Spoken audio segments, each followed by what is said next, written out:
Assalamualaikum warahmatullahi wabarakatuh.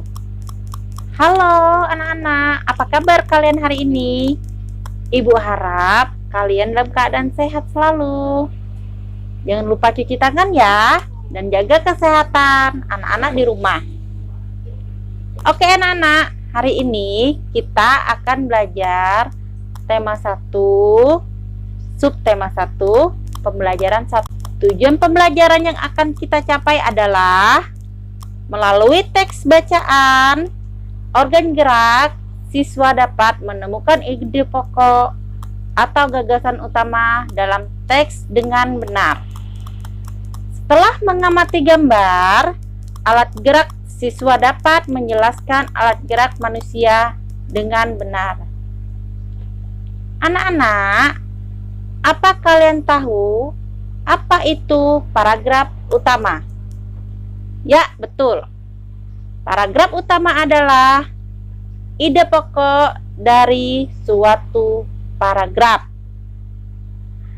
Apabila paragraf utama itu ada di depan paragraf, itu dinamakan paragraf deduktif. Dan apabila paragraf utama itu ada di akhir paragraf, itu dinamakan paragraf induk. Sekarang coba kalian simak bacaan berikut ini. Organ gerak manusia dan hewan. Salah satu ciri dari makhluk hidup adalah bergerak.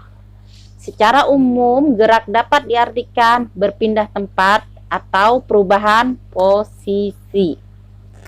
Makhluk hidup akan bergerak apabila ada rangsangan yang mengenai sebagian atau seluruh bagian tubuhnya. Manakah ide pokok dari bacaan tadi?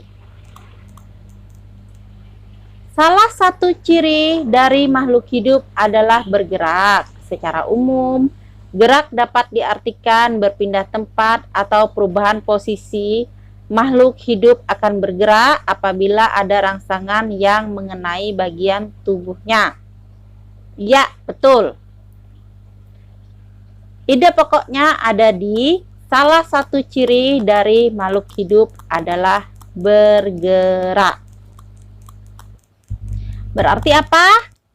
Karena ada di awal, berarti dia merupakan paragraf deduktif. Oke? Gerak pada manusia dan hewan menggunakan organ gerak yang tersusun dalam sistem gerak.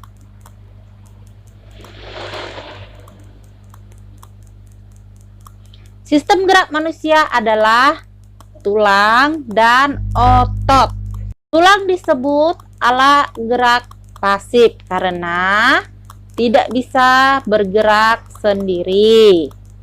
Otot disebut alat gerak aktif karena yang menggerakkan tulang.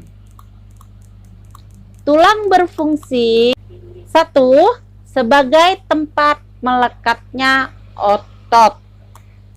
2. Melindungi organ dalam manusia. 3. Sebagai pembentuk rangka tubuh. 4. Tempat pembentukan sel darah merah. Fungsi otot atau daging. 1. Menggerakkan tulang. 2. Mempertahankan postur atau posisi tubuh. 3. Mengatur saluran dalam sistem tubuh. 4. Mengatur suhu tubuh. Otot tersusun dari inti sel, serabut otot,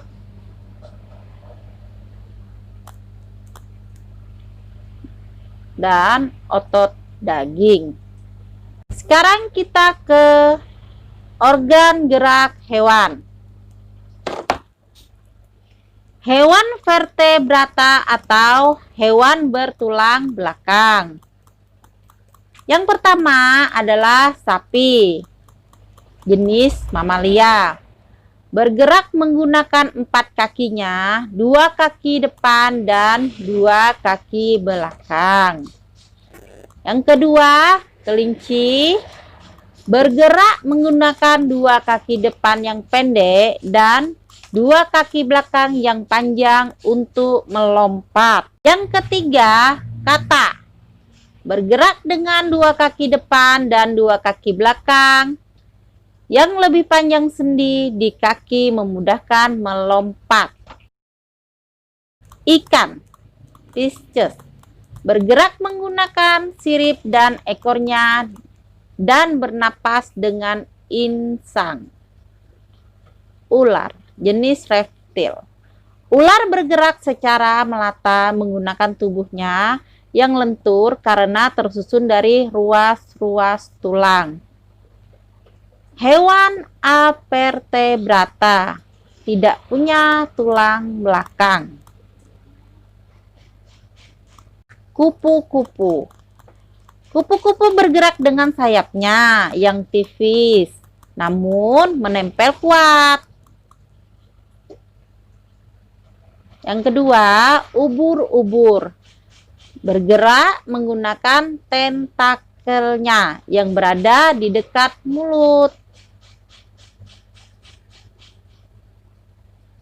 Yang ketiga, siput atau moluska.